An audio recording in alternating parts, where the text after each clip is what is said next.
कोलकाता में बहुत से लोग शायद नहीं जानते होंगे कि उनके शहर के नेताजी सुभाष चंद्र बोस इंटरनेशनल एयरपोर्ट में एक मस्जिद मौजूद है। इस मस्जिद का नाम बैंकड़ा मस्जिद है। यह मस्जिद एयरपोर्ट के सेकेंडरी रनवे से करीब 300 मीटर दूर है। इसी वजह से यह मस्जिद कई बार विवादों में रही है। अब भारतीय जनता पार्टी यानी बीजेपी के नेताओं ने एक बार फिर इस मस्जिद का मुद्दा उठाया है। बैंकड़ा मस्जिद पर ताजा विवाद तब शुरू हुआ जब बीजेपी के पश्चिम बंगाल अध्यक्ष समिक भट्टाचार्य ने राज्यसभा में इस मस्जिद को लेकर सवाल पूछा। इस पर उन्होंने सवाल किया कि इस मस्जिद को क्यों नहीं हटाया जा रहा है। इस पर केंद्रीय नागरिक उड्डयन मंत्रालय का भी जवाब आया। केंद्रीय नागरिक उड्डयन राज्य मंत्री मुरलीधर मोहोल ने समिक के सवाल का लिखित जवाब दिया, लेकिन उन्होंने मस्जिद हटाने के सवाल पर सीधे कुछ नहीं कहा। उन्होंने लिखा, कोलकाता एयरपोर्ट पर 2 पैरेलल रनवे हैं, यानी प्राइमरी रनवे और secondary runway. Primary runway regular रोजाना के एयरपोर्ट ऑपरेशंस के लिए बनाया गया है।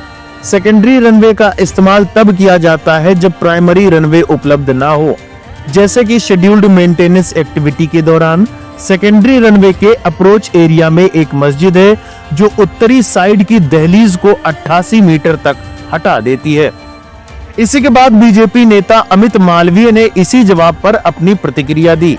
अमित मालवीय ने एक्स पर लिखा, बीजेपी बंगाल अध्यक्ष समिक भट्टाचार्य ने कोलकाता एयरपोर्ट के ऑपरेशन एरिया के अंदर मस्जिद के बारे में राज्यसभा में एक जरूरी सवाल उठाया था और सरकार ने अब आधिकारिक तौर पर इस रुकावट की पुष्टि कर दी है। नागरिक उड्डयन मंत्रालय ने स्वीकार किया है कि एक मस्जिद सेकेंडरी रनवे के पास है। यह सेफ ऑपरेशन में रुकावट डालती है, जिससे रनवे की सीमा 88 मीटर तक खिसक जाती है। यह आपातकालीन स्थितियों में रनवे के इस्तेमाल पर असर डालता है जब प्राइमरी रनवे उपलब्ध नहीं होता है। तुष्टीकरण की राजनीति के लिए यात्रियों की सुरक्षा की बलि नहीं चढ़ाई जा सकती। ममता बनर्जी को ये बात समझनी चाहिए। ये पहला मौका नहीं है जब मस्जिद पर विवाद हुआ हो। कई बार मस्जिद को दूसरी जगह शिफ्ट करने की मांग की गई। इससे पहले बीजेपी नेता शुवेंदु अधिकारी ने एयरपोर्ट की सुरक्षा को लेकर चिंता जताई थी। इंडिया टुडे की रिपोर्ट के मुताबिक उन्होंने कहा था कि मस्जिद की वजह से एयरपोर्ट का विस्तार भी रुका हुआ है। अब सवाल ये उठता है कि आखिर मस्जिद एयरपोर्ट के अंदर आई कैसे। इंडिया टुडे से जुड़े सुशील मुकुल की रिपोर्ट के मुताबिक बैंकड़ा मस्जिद 1890 के दशक में बनी थी। एयरपोर्ट अधिकारियों और स्थानीय लोगों के हवाले से मिली रिपोर्टों के अनुसार यह मस्जिद 19वीं सदी के अंत से यानी 1890 के दशक से मौजूद है। 1924 में ब्रिटिश जमाने का एरोड्रोम पुराने रॉयल आर्टिलरी आर्मरी यानी अब दमदम कैंटोनमेंट के पास बनाया गया था। तब भी दमदम एयरपोर्ट के पश्चिम में मस्जिद के चारों तरफ इंसानी बस्तियां थी। ये एरोड्रोम आज के कलकत्ता यानी कोलकाता एयरपोर्ट से पहले बना था।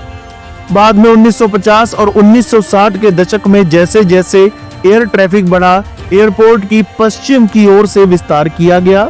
एक नया सेकेंडरी रनवे जोड़ा गया। उस विस्तार के दौरान प्राइमरी रनवे के उत्तर और पश्चिम में बसे गांव को हटा दिया गया और वहां के लोगों को जोसोर रोड पार करके उस जगह पर बसाया गया जिसे अब मध्यग्राम कहा जाता है। 1962 में जब जमीन एयरपोर्ट प्राधिकरण को दी गई तब भी मस्जिद को वहीं रहने दिया गया।